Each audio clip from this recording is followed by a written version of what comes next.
Welcome everyone to the Purpose Hangtime podcast. It is your host Leon and my co-host Ricky Pan. And here with the main purpose of this podcast is to discuss interpersonal relationships, whether that is romantic with your lovers, whether that is platonic with your friends, or whether those are familial ties with your family.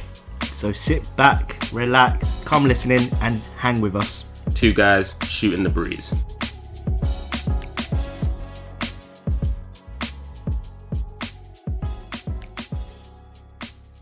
So, welcome everyone back to the Purpose Hangtime podcast. This is our 10th episode, and we're doing what we usually do, trying to refine and improve our platonic, our romantic, and familial relationships, connections. So, two guys shooting the breeze as per usual. And today's topic, so this has been inspired by what we deem as the loneliness epidemic.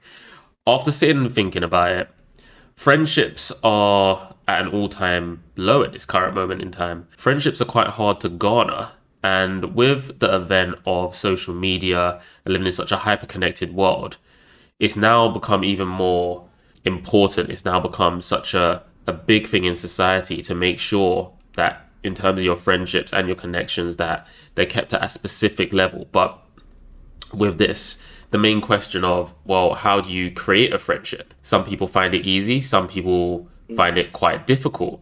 And what is it that friendships bring to us? Friendships in general, or I know for me anyway, Rix, they bring a sense of belonging and bring a sense of community. So with this... But, I mean, you mentioned that friendship is at all-time low. What are the specific reasons behind it? Why do you think that it's becoming more and more? I think now, prevalent as we live in such a hyper-connected community, it's one of those things where now, yes, it's easy to garner a connection with someone. We have apps for that, whether that's romantic, whether it's platonic, whether it's to keep in touch with your family. But I think lacking that in-person connection with individuals, that's why we're seeing a big drop in terms of our friendships and being able to garner, being able to make up our friendships. Now we don't actually have to see people to have a connection with them. But the true connection, the true real question is, how valuable is that connection? How strong is that connection? So yet again, in real Purpose Hangtime fashion, I know I haven't introduced us for our 10th episode, which I think is so rude of me. Yet again, it's your host, Leon McFarlane, and my co-host, Ricky Pan. And I, for one, I'm personally excited about this episode. I think in the past, it's mainly been about relationships, but now on the topic of friendship, and I don't know about you, Leon, but I think friendship is such an integral part of my life, but also most people's lives there as well. Mm-hmm. And I think without having any friendships, it's going to be hard to survive. And I think at the end of the day, all humans are, social creatures. We need that sense of belonging. It's a sense of belonging and a sense of community.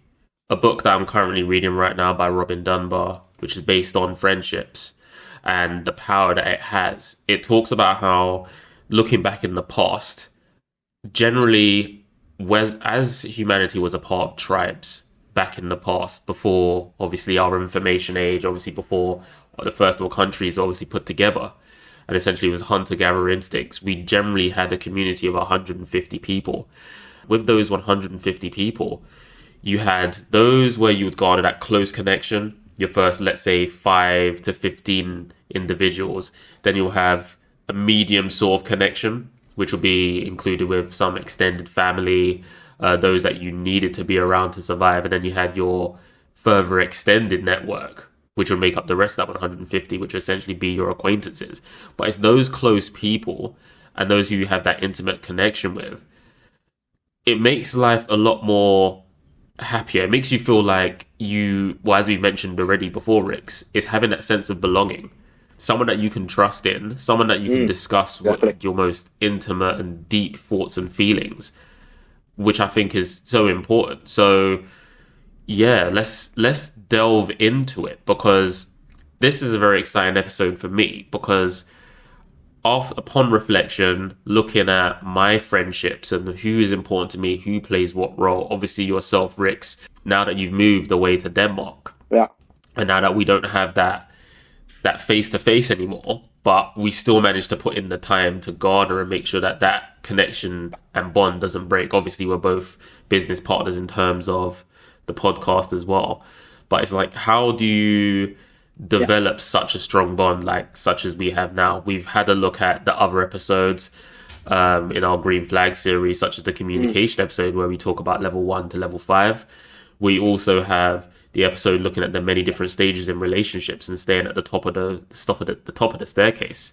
So what I really want to garner from this for us and the audience, because I'm sure some home truths will come out of this for us as well, is how do we make friendships? We've seen other friendships blossom from our friendship. So yeah, how do we get there? So with that brief introduction, let's go on to the definition of what a friendship is, because I think that's very, very important. Let's cut it down to the bare bones and let's make it quite simple. So a friendship is a personal relationship with someone who we feel connected to. They're there for us in some form or another. Most importantly, they're someone who you can trust, have care and concern for in a degree of intimacy. Ricky, does that stand out for you? Do you agree with that definition? I know I always ask you if you agree or not, but I think it's important that if we disagree, we at least kind of figure out where we disagree with a statement or with a paragraph, That definition just hits the nail on the head about what a friendship is. And it's actually quite interesting to hear that there is a certain degree of intimacy. And most people think when the word intimacy, they think about in a romantic or a sexual sense. But no, intimacy is not just about that. It's about being able to kind of trust someone and be vulnerable with someone. So I think that's a really interesting word. Yeah, and going back to what you said, about some people see it as romantic, or that whenever the term intimacy is used, it can be seen as, it must be one's romantic relationship. There are overlaps with our different connections. So certain degree of intimacy, being open, being able to be vulnerable and being able to be accountable with that person. These close friendships can be with your loved one, if it's the case where you have that sort of relationship and they are really, really close to you, such as, let's say, my loving relationship at this current moment. Essentially, my partner is my best friend. Or it could be a family member who you're very, very open to. Now, everyone's got different feelings and thoughts when it comes to their family, but you can have family who are really, really close, such as I've got a cousin who I talk to on a regular basis and we consistently check in with each other.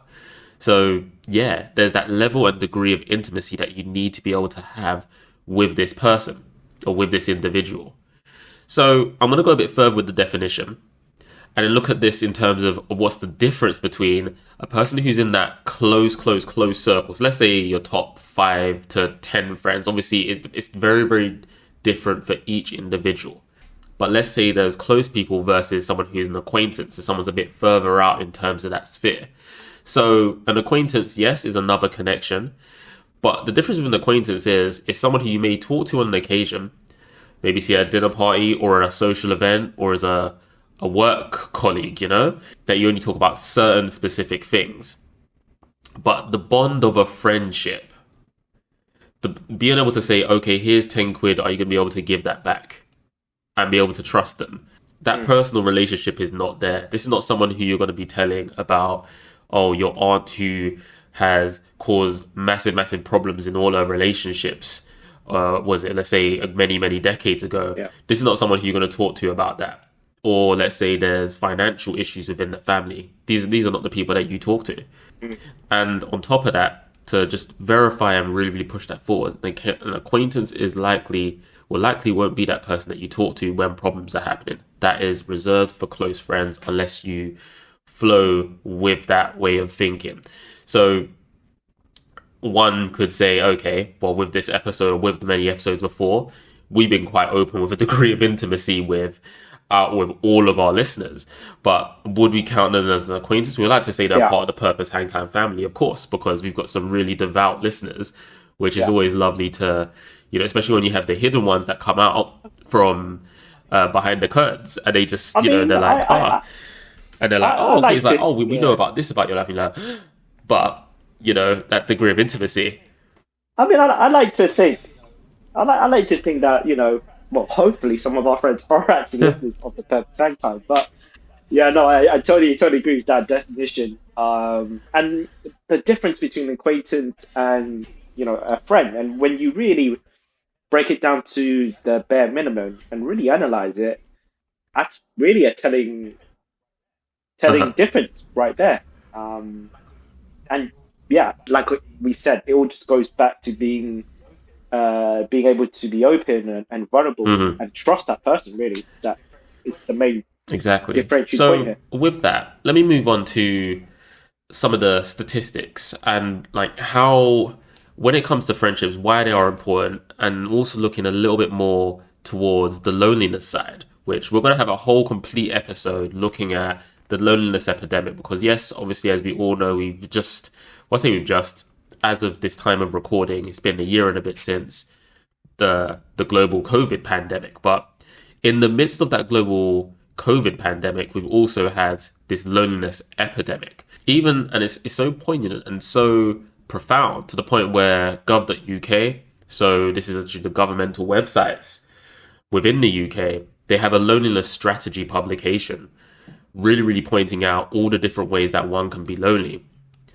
And it's the thing, if there are friendships and everything involved, then it helps manage it. It helps being able to deal with that loneliness a little bit easier, a little bit better. So it's estimated that between 5 and 18% of UK adults feel lonely often or always. I think that's quite a stark amount of adults, especially as, again, if we live in this hyper-connected world, why do we still have 5 to 18%? And this is only of those who've actually admitted it as well.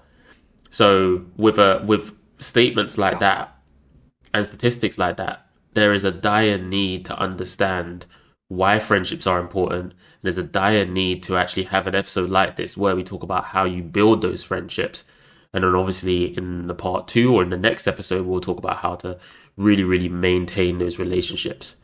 So and then just to further point that out there, when we feel socially rejected, it triggers a response in our brain that is very, very similar to one of us experiencing physical pain. So doesn't this further point out the need of friendship, or the need of having someone that you can talk to, the need of being able to open up to someone? We've spoken about it in the men's health episode, our first ever episode, which has actually, it's a very, very good episode in terms of that it's garnered so much critical acclaim. We have that's our most listened to episode. And it just really, really points out there needs to be something. There needs to be something out there. I think we'll beat that. I definitely agree. We will beat that. So that's why we just continue pumping out this content and continue doing what we do best, which is shooting the breeze. So those are the brief statistics, ladies and gents, when it comes to talking about friendships, talking about the loneliness feeling and the link between that when it comes to building friendships. I mean, so after we've run through the stats, which is very quite damning, actually. I was actually shocked by that sort of percentage there. Now, and it's important to, it's all about creating and building friendships, but we always have to make sure that you're building quality friendships with people. You're not just building or saying that any Tom, Dick, and Harry is going to be your friend. And for me personally, it's not the quantity of friendships you have, but it's the quality. And so here are a couple of different points to look out for in a friend. Number 1, honesty. That is a direct bridge to trust. And I don't know how you feel, Liam, but I really resonate with this. That friends that are always open and honest about their life to you, or give their honest opinion. They're trustworthy. If you have a friend that tells you white lies, only says things that you want to hear, then for me that's a major red flag in a relationship because they're not being totally Agreed. honest and open with you. And then the problem with that as well. At the end of the Sorry, day, mate, to just butt in. But yeah, the other problem with that as well is how can you build something meaningful when your foundations are in quicksand? And not to be philosophical here, exactly. but if you can't garner trust in a friendship, then yeah, it's the case where the rest of the building cannot be built. It's rocky. It drops. It breaks. We've all had relationships. We've all had friendships, which is another type of relationship where it's rocky. Therefore, it cannot really be built up to anything else, and essentially that person stays in the acquaintance phase, or stays as an acquaintance. Yeah. So yeah, sorry, mate, just to add that in there. Exactly. Yeah, no, that was a good ad, actually. Second point, encouragement. And I think getting that sense of encouragement or that sense of the cheering you on, it's a great confidence booster for yourself, really. Your close friends should be people that constantly cheer you on or, support you or back you in whatever you're trying to get to achieve. Agreed. Or set your mind on. Oh. And it really just makes you feel like you could conquer anything. And this type of friend, that is essential to have in your life. And this actually creates serotonin, which is one of the 4 chemicals that make a person happy. And it's that sense of belonging and recognition from our friend, which I think is totally vital. Didn't know we had a little bit of a scientist in you either. Help you out, especially yes, when agreed. you're alone. Yeah, science is not my thing. Sales is my thing. Science is your thing. But that's fine. We can always cross different career paths. It's always important to have that understanding. And to further that, having that cheerleader.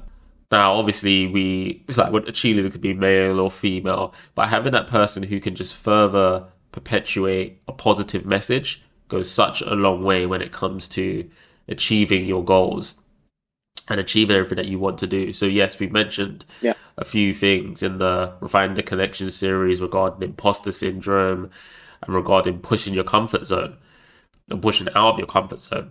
And when you have friends or family or romantic loved one who is consistently pushing that encouragement, it's so powerful, really, really powerful. So this is a very, very important point when it comes to looking out for a friend.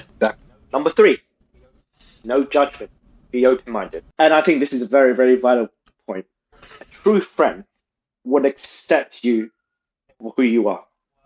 They will accept your quirks, your odd habits, your flaws. I mean, at the end of the day, and this is a quote from one of my favorite movies of all time, Good Will Hunting. Nope. Not sure, Leon, if you've seen it, but Robin Williams' character. So basically, he's having a therapy session with Matt Damon, talking about relationships in general. But you could also apply this to friendships. He said that nobody's perfect, but that's not the question. The question is, if you're perfect for each other, if your strength can help with their weaknesses, and vice versa. And I feel that's really, really pertinent in that. And especially when you're trying to make new friends as well, if you have that sense of open-mindedness and not passing judgment at the first, go or the first thing you hear, then it's gonna be easier for you to make friends and not only make that specific or build that specific friendship, but also yes, agreed. And going back to the no judgment thing and using a personal example between us two. So obviously, when I was going through the divorce situation, I remember you saying in one of the episodes that I was essentially a miserable bastard, right? Or a very miserable individual. Now, but the thing is, understand that yes, I'm miserable. Yes, things are going up, but there was no judgment in terms of how I handled the situation, and essentially, you were there to take me for who I am, which obviously that then strengthens the bond. Know that you have someone there who is going to accept you for who you are. Obviously, not accepting you for doing nonsense or carrying out nonsense or things that question one's moral fiber, but more to the case of, okay, I understand this is what you're going through. you're not exactly the best person to be around with right now, but I'm not going to judge your situation in that regard, and I'm going to be there for you, which leads perfectly on to the next point as well. Yeah. Yeah, and the next point number 4, is dependability. Now, and I get it. Depending and relying on someone, can be quite scary, especially if you've always had trust issues before. But as in the game of life, as I like to call it, we're all going to have our ups and downs. Life is like a roller coaster. You're going to have your peaks. You're going to have your troughs there as well. And along the way, people will disappoint you and let you down when you need them. However, a true friend is someone that's always going to be standing by your side, no matter what happens, no matter what you're going through, no matter what the circumstances is. They're there for you through thick and thin. And I think that is not only a very important quality, but it's also a very, very rare quality. I mean, how could you count on, 2 hands, how many people you could say that you really, really rely and depend upon? And ladies and gentlemen, when we say depend upon, we don't mean being codependent, as in they have to always be there for you. But that when you certainly need that extra boost, or you need someone to be there in that dire circumstance, you have that person there. Yeah, exactly. And number 5, and the last point is, and for me, I really like this, enthusiasm and humor. I mean, enthusiasm in general just keeps a friendship from feeling stagnant and mundane. Friends should fill your life with positivity and, being able to share a laugh with. And again, using going in the kind of scientific background, humor again is a great way of releasing serotonin as well, which again is one of the happy chemicals. And it could just make you feel better. Not only emotionally and mentally, but physically there as well. When we like to laugh, we have that sense of joyfulness. Our body feels more relaxed, looser. And that is perfect for me. And with most of my friendships, I always, have a little joke around with them. And I have different types of friends. Some people like dark humor. Some people like sarcastic humor. Some people, like stupid humor. No matter what it is, I could always find something to laugh with them about. And I think that's very, very important to look for in a true friend. Yes, exactly. And then also to put it out there as well, serotonin, yes, is a happy chemical, but it's a long-lasting happy chemical.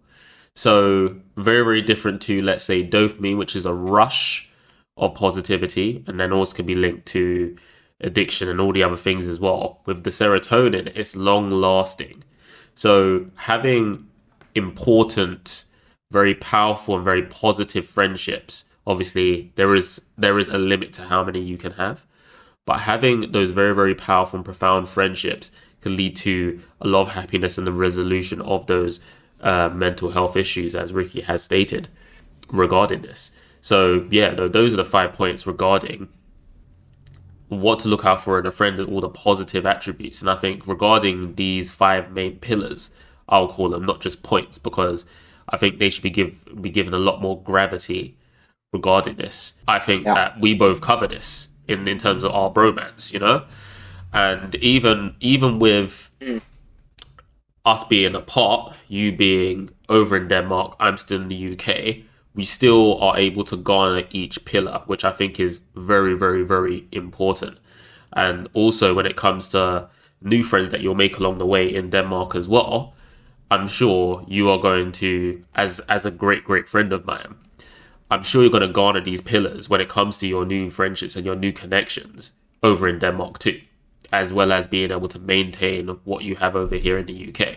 No, I totally agree with that. And I think the most important pillar for us due to geographical distance has always been kind of that just dependability, right? Like we talk almost not every day, but at least every 2 days, whatever, just to check in on each other. At this point we're like an old married couple. Well, essentially, it is like that. Well, it's been what? I'm looking at. I don't know what I'm looking at the time for, but it's 2023 and we've known each other since 2005. So yeah, it's been nearly 20 years, but it's, yes, that dependability and knowing that, okay, yes, it's an information age.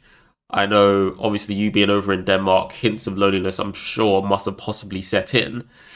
But knowing that we can take advantage of all the different platforms that we have at our disposal, whether that is WhatsApp, which I do see as a social media platform, but it's more direct social media. So you're actually in contact with people essentially in real time / not in real time at your convenience, and be able to do video calling such as what we're doing right now to make sure that this platform is working. And obviously we have to be in communication when it comes to running the business as well.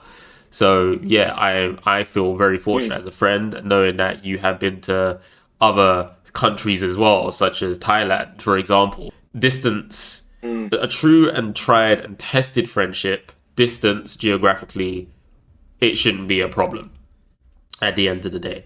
And I think when it comes to looking out for what are important values within a friend, yeah, again, the 5 pillars and that dependability.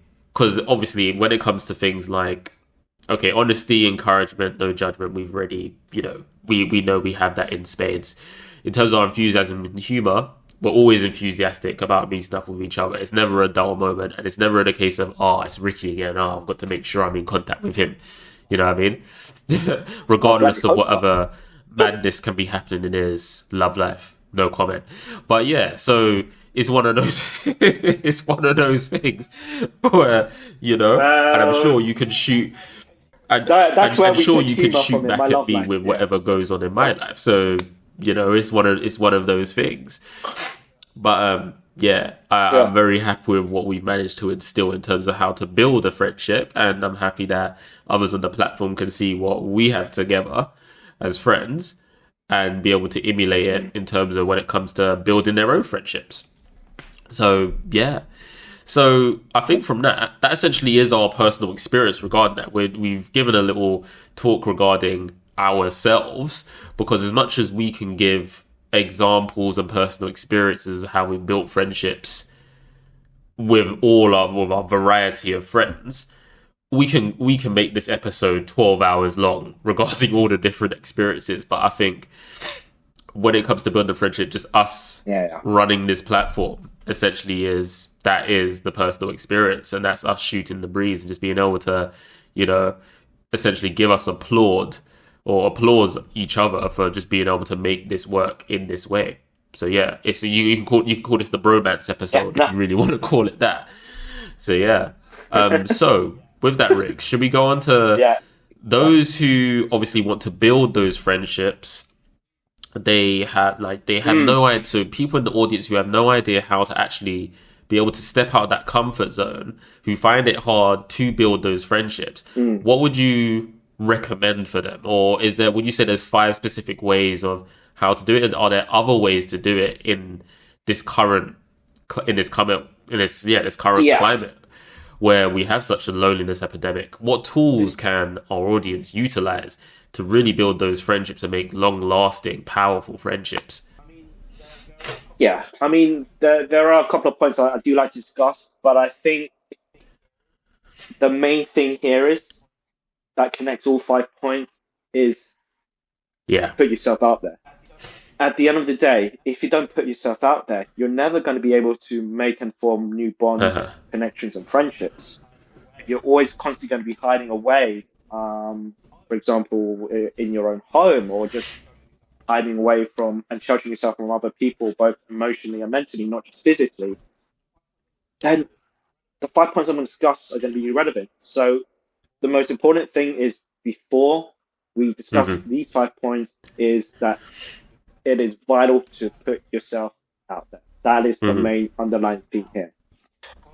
Now, point 1, and I think it's a very, very good way of meeting new people in general, is just do volunteering. It can be a great way to help others, serve your local community, while also meeting new people. And because you guys are volunteering together, you're going to have the same goals. You may also share same values and opinions.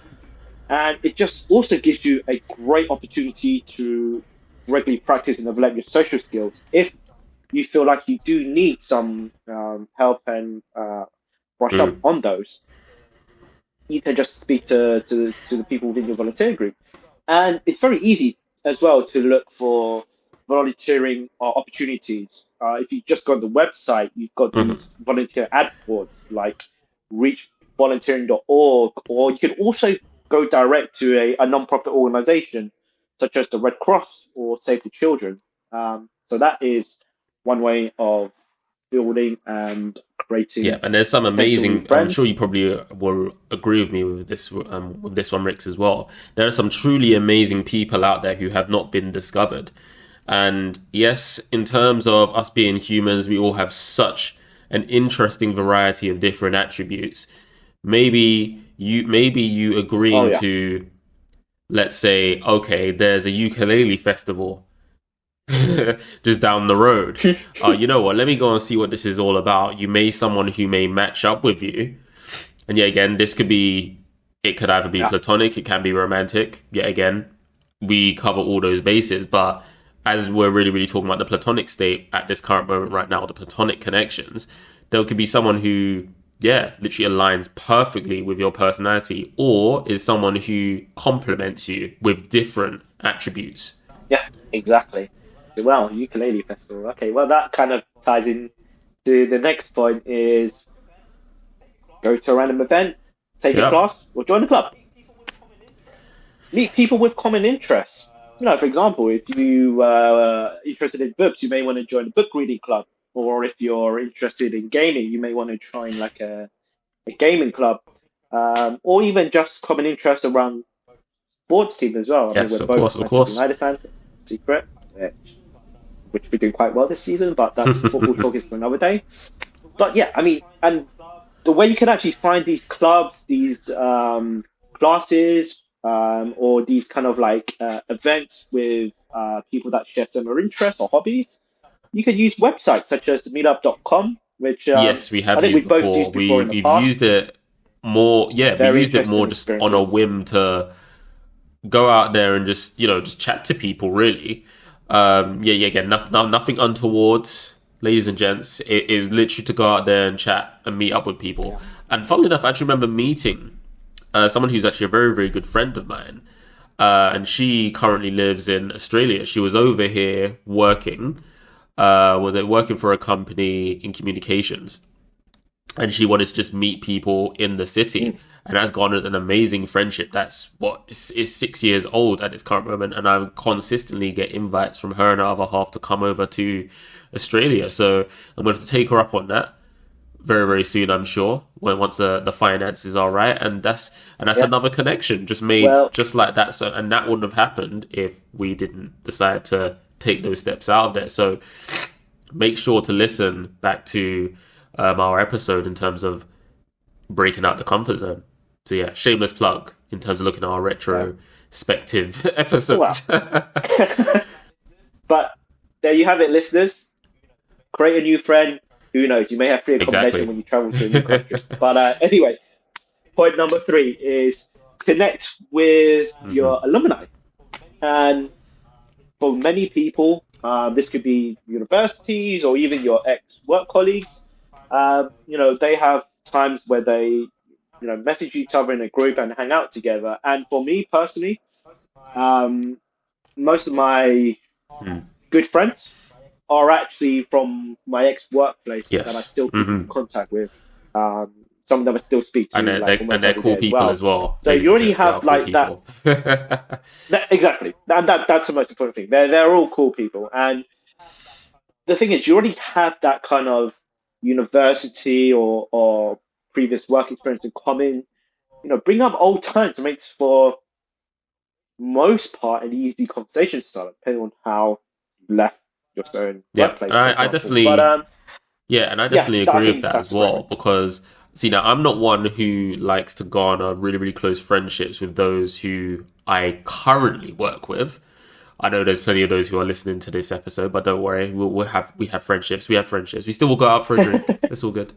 But when it comes to leaving a workplace, I then see that as a way to open up and garner a close relationship with, let's say, my boss, for example, or those who I was working with, because keeping that connection, opportunity may come from it, and then you may learn something new about the people who you actually were working with, which obviously in a professional setting, not going to say it's not appropriate, but in a professional setting, there may not have been a chance to really, really know that person.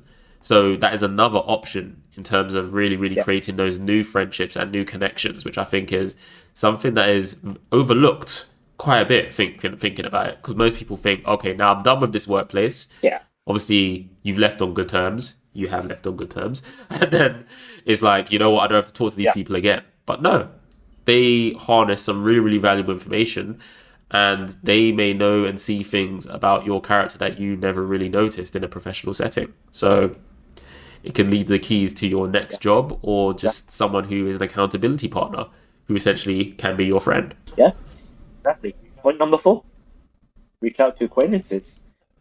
And look, if you already have those acquaintances, you may have loads of acquaintances, but very few friends. Why not try to build upon that relationship that you have with them? And now the key thing here is when you do invite acquaintance out, it may be just for a drink or a walk, is to open up a bit more. So try sharing something a little bit more personal than you would normally. I mean, you don't have to reveal like all your secrets. Just something a bit more revealing than just talk about topical issues, like weather or something you watch on TV, or for example. Just try to open up a little bit, and once you open up, it could lead to them opening up as well, and then from there you guys could just hit it off right away and really start to build and yes, form and that furthermore to that, I'm sure listeners, you have listened to the communication episode. I know you're going to agree with me and just nod your head or give you a thumbs up while you're driving your car or while you're listening while at work.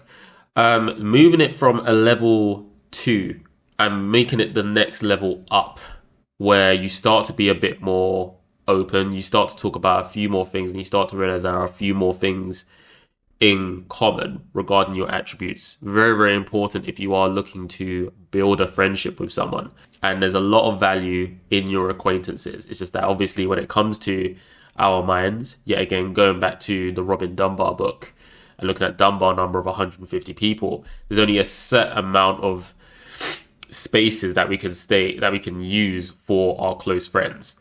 Because once we start trying to push that exact number, it becomes a lot more of a headache to maintain that friendship, which we'll go a bit further on and look at it a bit more detail in regards to this in the next episode. Yeah. And number 5, I think this I could totally relate to this, is hit the apps. Now I know you, Leon. Yeah, you're an app warrior out here. I'm virgin to the apps. Yeah, a seasoned veteran of the apps. But yeah, I mean, although most people think that when we talk about apps, they're for the purpose of dating, there is actually now kind of a second wave coming through, offering more kind of platonic experiences. I think the most popular and the most the most common that our listeners will know is Bumble. Now, most people think that Bumble use it to meet someone in a romantic sense, but they actually have a option within the app called Bumble BFF. And this is where you're actually swiping, but you're swiping for the sake of meeting someone to hang out with. So it could be, hey, if you're bored, let's go down to a bar or pub, or let's go for a walk, or let's go for a coffee, for example. You've also got Yubo, Wink, and Scout. I have never used any of the other ones. I've only used Bumble. But yeah, now, as you mentioned before, Liam, we live in kind of a hyper-connectivity world at the moment, and there are some apps which are going to help you in kind of meeting and creating new friendships. So yeah, why not have that at your disposal literally from your fingertips? You can actually start creating. Yes, which I think is very, very important.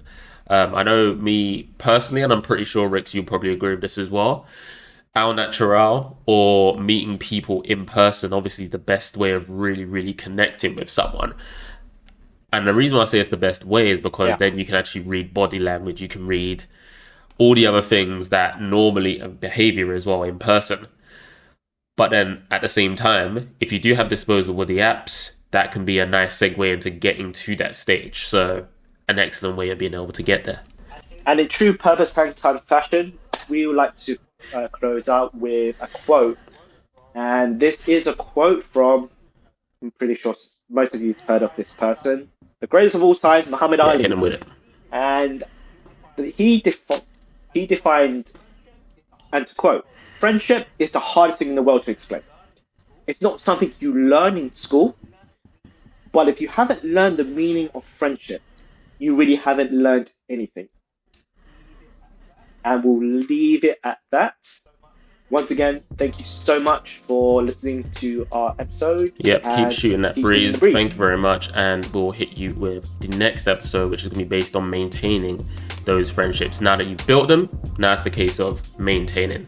So, Purpose Hangtime fashion, keep shooting that breeze. And we look forward to releasing the next bit of content. Take care.